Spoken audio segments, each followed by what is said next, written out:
Hey, today Jagex released a new blog detailing some changes related to the new spider boss, the Araxxite, the new spider boss. You may not have seen it because what they've been doing with blogs is they will update the previous blog, and you'll see the thumbnail here on the homepage looks the same as the blog from last week, but it is actually updated and there is some new information in here. Jagex has proposed multiple new changes to the items in this blog. Starting off, we have the Amulet of Rancor.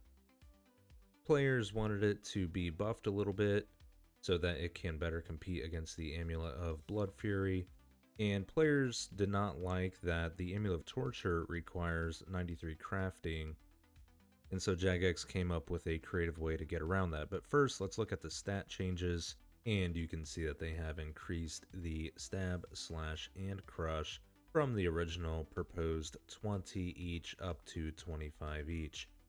They also gave some negative magic and ranged bonuses to nerf it a little bit. And of course, it still has 0 defense bonuses. So even stronger than originally proposed. Now, to get around the fact that the Amulet of Torture requires 93 crafting and this seemingly would not, but would have better stats, their workaround to this is pretty much to have a component drop from the new spider that you attach to the Amulet of Torture, and that will create the tradable Amulet of Rancor. The item that drops from the boss, however, would be untradable itself. And with that being said, apparently they're aiming for a crafting level in the 80s, so that when you get that drop, you can add it on to your Amulet of Torture, and you have yourself an Amulet of Rancor. They do point out that they don't want to make a habit of this and turning it into Upgradescape or Componentscape, but they do recognize that the Amulet of Torture requires 93 crafting, so this is kind of a workaround to that unique situation.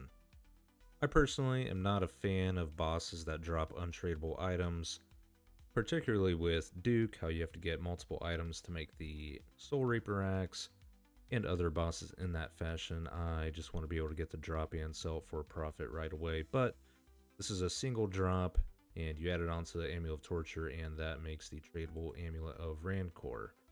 So, not a big deal. Moving on, they comment about the Noxious Halberd.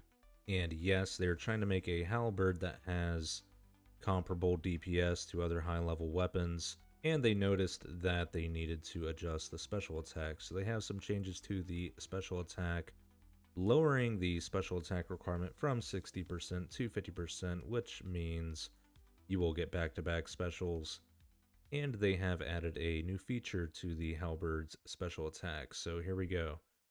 It will increase your minimum hit on your next attack with however much damage you were poisoned for.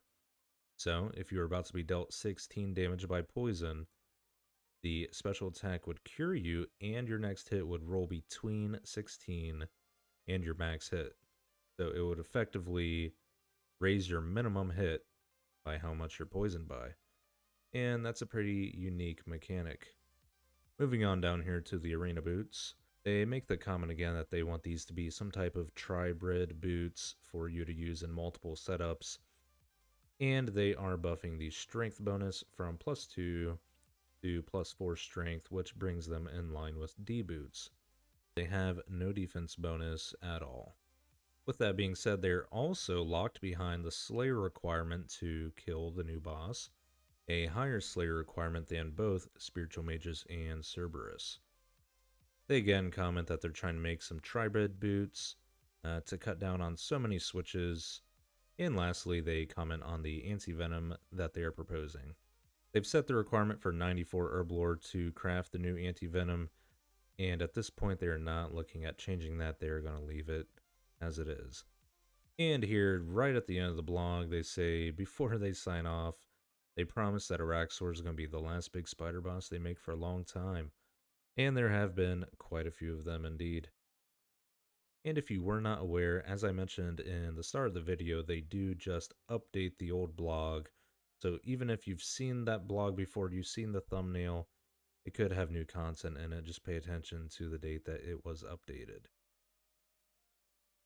If you're new to the channel, be sure to check out my subscriber giveaways on Sundays. I give away items to subscribers. So if that interests you, go ahead and subscribe now. Alright, that's it for now. I'll see you guys in another video.